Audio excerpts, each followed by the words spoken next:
తీరు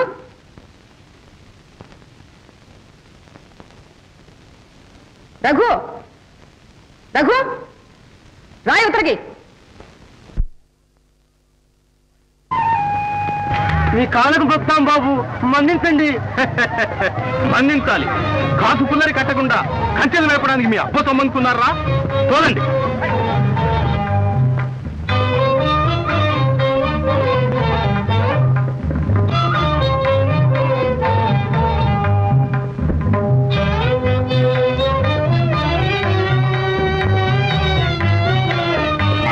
బాబాయ్ దండం పెట్ట మేఘల అమ్మాయిని ఆలోచిస్తున్నాయి. ఈ ఆవుని వదిలేండి, మీ పాదాలకు మొక్కుతాను. చాలు బాబాయ్, మీ ఆపద మొక్కులు ఉన్నాడు.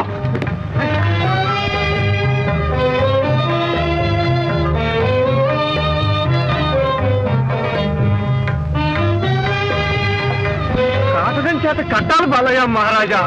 3 ఏళ్ల నుంచి కామంతులు కరుణించాలి. కాసు వసూలు చేయకపోతే కామంతులు మమ్మల్ని కరుణించరు. చెప్తేంద్రా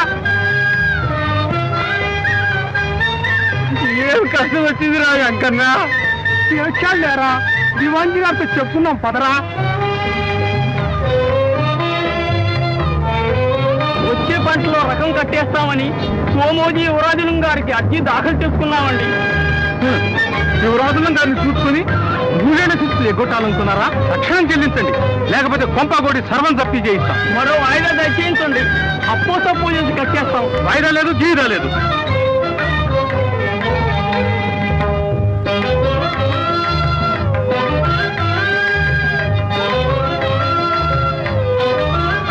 ఏమిటయ్యా ఈ జబర్దస్తి?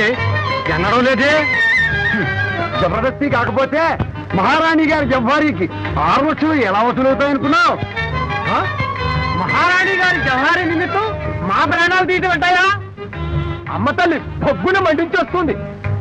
అగ్నిప్పు లేకుండా ఆడపెత్తనం తంబల దొరతనం ఎన్నాళ్ళు సాగిస్తాడో ఆ సిద్ధోజీ మహారాజుని అడుగుతాం.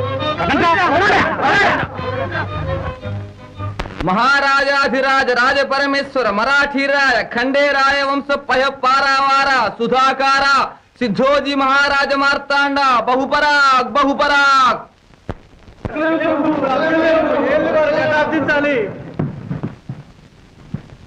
పంపగోడు గొడ్డు గోద దరోబస్తు జప్తీలు చేయించారు ప్రభు. ఇంతకు బకాయిలు పూర్తిగా కట్టేశారా? 3 ఏళ్ల కరువు. ఏళ్ళు వారు కటాక్షించి శిస్తు మాఫీకి ఉత్తర్వు దయచేయించాలి. జప్తి ఆస్తి విడుదల చేస్తే వచ్చే పంటలో సర్కార్ రంగం కట్టేసుకుంటాం ప్రభు. వల్ల కాదు దివాన్జీ, వీళ్ళని తోలుకుపోయి బండ కుయ్యలు వేయించు. ప్రభువులు గొప్ప మనసు చేసుకోపోతే బిడ్డ పాప బ్రతకలేం ప్రభు.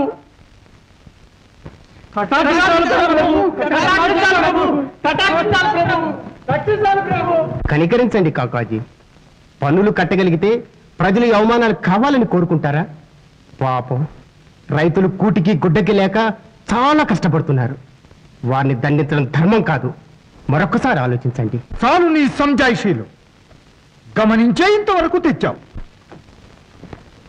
జయాభిజయ్ భవ దిగ్విజయ్ భవ, జయాభిజయ్ భవ దిగ్విజయ్ భవ. నమస్కారాలు మహాప్రభు. ఎవర్రా మీరు? భట్రాజాయ కలశ నదీట్రాదుడ మేటినేన దిగ్దేశములం సట్రాది బండ కవితకు కాట్రావుల పల్లె మాది కాపురమయ్యా. భట్రాజు సరే, డీట్రాజు ఏమిటి దివాన్జీ? నదీట్రాజు నది ఆపగా తటినీ నది. ఇచ్చి వరహ నది అంటే నది, ఇట్టంటే ప్రభు అంటే సముద్రుడు, దానికి రాదు అంటే చంద్రుడు. చిత్తం దుష్కరప్రాస గుణసంధి మహాప్రభో. దివాన్జీ కీలెరిగి వీళ్లకు వాతలు వేయించు. చిత్తం మహాప్రభు ఎన్ని వాతలకు సెలవు? రోగ నివారణ అయ్యే వరకు. ఇంతకు సర్కార్ శిస్తులు చెల్లించారా? శిస్తులు భట్రాజులకిల నాస్తి, నిరాశీలు మా కనాదిగా చెల్లు. ఎక్కడివిరా మీకు మిరాశీలు? ఖండే రాజులపై కవిగండడు మా తాతగారు కవిగట్టెనయా. నీ తాత కవి కడితే నువ్వేం కట్టావు? అరగలు గట్టిదినయ్యా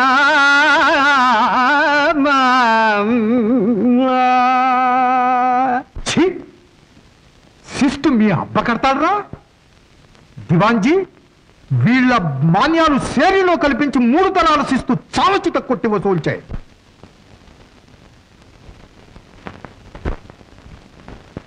కాకాజీ, భట్రాజుల ఈనాములు వంశపరంపరంగా చెల్లవలసినట్లు దానపత్రాలున్నాయి. దానపత్రాలు లేవు, ధర్మసత్రాలు లేవు, అన్ని రద్దు మన హయాంలో.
ఎవరికి ఇవి? మా ఫిరోజీ బావకి. బావా? మా లావ బావ దొరికాడు. ఆ జోలి జోక్యం వద్దా నీకు ఎన్నిసార్లు చెప్పాను? సిగ్గుమాలిందారా, పెళ్ళిడికి వచ్చిన పిల్లవు బుద్ధుండక్కర్లే. ఎక్కడా చూడలేదమ్మా ఈ విడ్డూరం. ఎంత కుల వృత్తైనా కందరికే తిరిగే వరకు కాసంత చాటు మాటు అంటూ దేవుళ్ళాడతాం. ఆ మూడు ముళ్ళు పడకముందే బావా అంటూ ఆ ఆరాటం, ఆ పారాటం, ఆ దారాటం. అయ్యో నా తల్లి. ఎందుకత్తయ్యా? ఎంత మహారాజు గారి మేనగొడలైతే మాత్రం మట్టు మర్యాద ఉండక్కర్లే. కాసాలేరా, దాసీలేరా? తనే మోసుకోవాలే. మేనత్త మేనమామ పిల్లలు ఆ మాత్రం చనువు తీసుకుంటే తప్ప అత్తయ్య? ఏదో పసితనం. అవును, నువ్వు పసిదానివే. మొక్కై వంగంటే మానే వంగుతుందా? నీ విషయంలో పూసుకురాకు.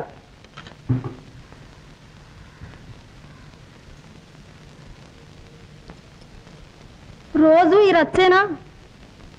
పోనీ ఆ మూడు ముళ్ళు పడే వరకు అత్తయ్య చెప్పినట్టే వినరాదా అమ్మా? రా పోదాం. నేనేం తప్పు చేశాను అక్కయ్య? మా అమ్మ మా నాన్న ఉంటే ఇలాగే చేస్తారా? వారే ఉంటే నీకు ఈ పడిపంచల బ్రతికే కర్మమేమమ్మా.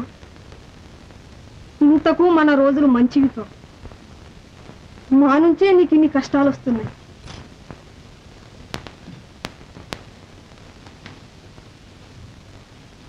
మాకు మా మాటకు విలువుంటేగా నీకుండటానికి.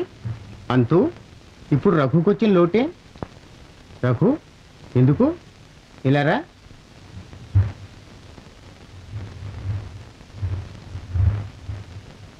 నిన్ను ఎవరైనా ఏమన్నా అన్నారా? ఇంకెవరున్నారు? ఆ అంటే తప్పు, ఊ అంటే తప్పు. ఫిరూకు పలహారం తీసుకెళ్తుందని ఎంత రభస, ఎంత రద్దీ. తల్లి లేని పిల్ల కదా, కాస్త కనికరం ఉండొద్దు? కన్న కడుపైతే అలా చేస్తుందా? అదేమో. వాళ్ళిద్దరూ నవ్వుతూ పేలుతూ ఉంటే కళ్ళల్లో నిప్పులు పోసుకుంటుంది మరీని. పొరపడుతున్నావు అంతు. వాళ్ళని చూస్తే ఆవిడికి ఎందుకీ ఓరలింతను?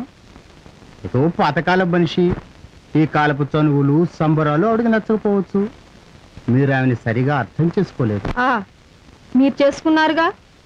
రఘుని తన తమ్ముడికిచ్చి పెళ్లి చేయించాలని ఫిరూని దూరం చేస్తుందంటే మీరు నమ్ముతారా? అసంభవం. ఒకవేళ ఆమెకి ఆ తలంపున్నా మా కాకాజీ ఎంత మాత్రం ఒప్పుకోడు. ఇలాగే మీనమేషాలు లెక్కిస్తూ ఉండండి. కావాల్సిన పని కాస్త గంధర్వులు తీరుస్తారు. అన్నయ్య, రైతులు తమ దర్శనం కోరుతున్నారు. ఇప్పుడు అంతా దివాంజీ గారి చేతిలో ఉంది. ఆ మహానుభావుడే చెట్టుకో పిట్టగమలే చెదరగొట్టేశారు ప్రభు. తినటానికి తిండి, ఉండటానికి ఇళ్ళు కూడా లేవు దొరా. నిజమే. కష్ట సమయంలోనే ఓర్పు వహించాలి. తొందరపడితే ఏమీ లాభం లేదు. చస్తూ ఉంటే ఇంకే ఓర్పుతారా? మీరు పూనుకోపోతే ప్రజల్లో తిరుగుబాటు తప్పదు.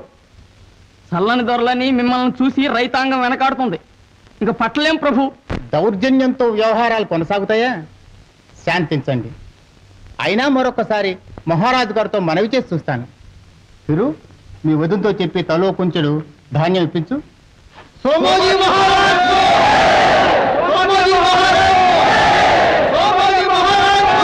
కాజీ, రైతుల ఘోష రాజ్యానికి క్షేమం కాదు. రుణాల పాలై రైతాంగం మీ వరకే చితికిపోయింది. దివాలా కావటం లేదు. ఆడంబరాలకు, అడేజావులకు, బడేజావులకు అప్పులు చేసి ప్రజల్ని పీడిస్తే ఏమవుతుంది? కామధేనువైనా లాలిస్తేనే పాలిస్తుంది. ఒక్కసారి పొద్దు కోసేస్తే. ఆగు! ఈ మాత్రం వేదాంతం మాకు తెలియకపోలేదు. కానీ ప్రజా హృదయాన్ని అర్థం చేసుకోవటాన్ని మీరు నిరాకరిస్తున్నారు. ఇప్పటికే ప్రజల్లో పట్టరాని సంక్షోభం ప్రబలిపోయింది. ప్రజాశక్తి నిరోధించి మనం పరిపాలించలేము. మా ప్రభుత్వ వ్యవహారాల్లో తమ సలహా మాకేమీ అవసరం లేదు. జాగీర్లో మాకు జవాబుదారీ ఉన్నది కనుక. లేదు, మీకేం జవాబుదారీ లేదు.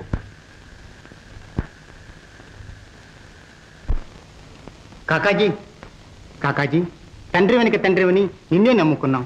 నేడిలా మమ్మల్ని నిరాధారం చేస్తావని ఎన్నడూ అనుకోలేదు కాకాజీ. పోయిన తమ్ములకి ఏమని చెప్పను? నేను, నా తమ్ములు కట్టకట్టుకుని ఏ గంగలో దూకినా సరే నాకు అవసరం లేదు.